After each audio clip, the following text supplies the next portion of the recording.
आज के संकेतों पर आते हैं। श्रेया देखिए, आज पहले तो मैं इसको एड्रेस कर लेता हूँ, जो रिटेल इन्फ्लेशन है।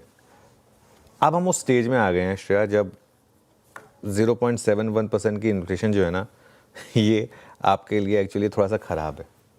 अब 0.8% का एक्सपेक्टेशन था। नॉमिनल जीडीपी हमारा, हालांकि रियल जीडीपी स्ट्रांग है, लेकिन नॉमिनल जीडीपी काफ़ी वीक हो चुका है क्योंकि इन्फ्लेशन इतनी नीचे है। अब हम चाहते हैं कि हमारे जैसे देश में मतलब 2 से 3% के बीच में इन्फ्लेशन होनी चाहिए।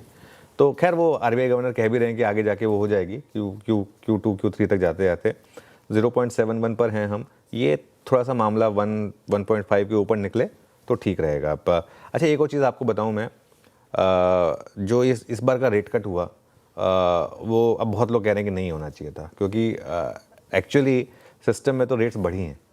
जबकि रेट कट हुआ है उसके बावजूद सिस्टम में रेट बढ़ी हैं। अगर आप देखें बॉन्ड मार्केट को, वो ये भी एक कारण है कि मार्केट में इतना ज़्यादा पॉजिटिव रिएक्शन आपने नहीं देखा है। खैर एनीवे, फूड इन्फ्लेशन -3.91% पर है।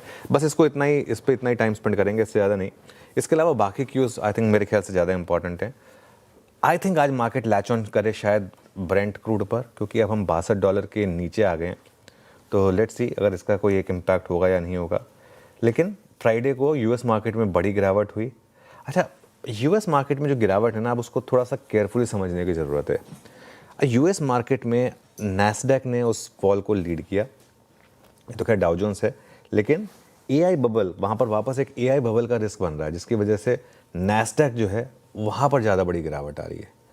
और नैस्डैक में जो बड़ी गिरावट है वो, अगर ये वाकई में एआई बबल की वजह से है, एआई में रिवर्सल का एक रिस्क है, तो मेरा ये मानना है कि जो हमारे आईटी स्पेस है ना, वो इस समय एक ऐसी पोजीशन पर है जहाँ पर रिस्क रिवॉर्ड आपके लिए बहुत शानदार है।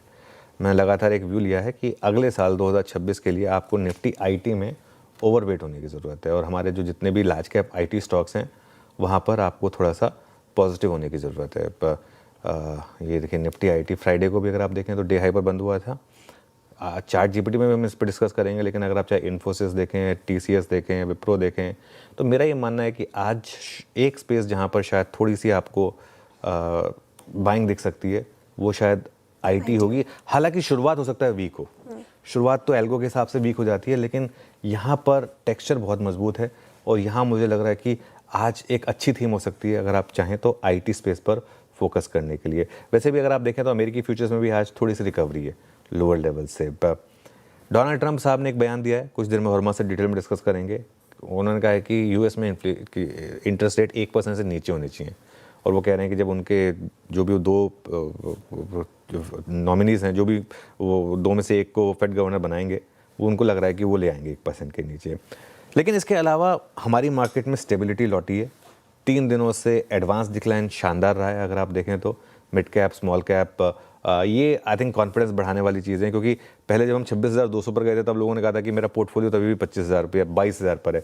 इस बार थोड़ा सा एक डिफरेंस है कि वो मंडे ट्यूसडे की बड़ी करेक्शन के बाद से मिड कैप और स्मॉल कैप संभले हैं। इंडिगो वाला मामला भी मोर और लेस सेटल हो चुका है। इंटरग्लोब एविएशन वाला, हो सकता है उसमें भी आज एक अच्छी खासी रैली हो जाए। क्रूड भी नीचे है। ईएमएस स्पेस, यहाँ पर भी एक्सीडेंट्स थोड़े कम हुए हैं। आज यहाँ पर भी 1-2 पॉजिटिव खबरें हैं। इस वजह से एफआईएस की जो सेलिंग है वो भी बहुत छोटी मोटी है। अगर आप कैश और फ्यूचर्स मिला दें तो फ्राइडे को भी सिर्फ कुल मिलाकर श्रेया 1000 करोड़ के करीब का एक सेल नंबर आया है एफआईएस की तरफ से। एक छोटा सा सेल नंबर है।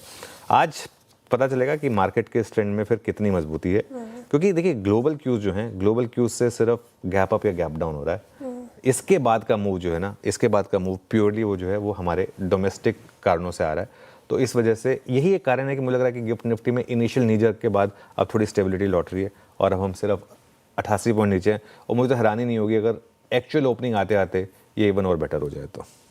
Okay, actual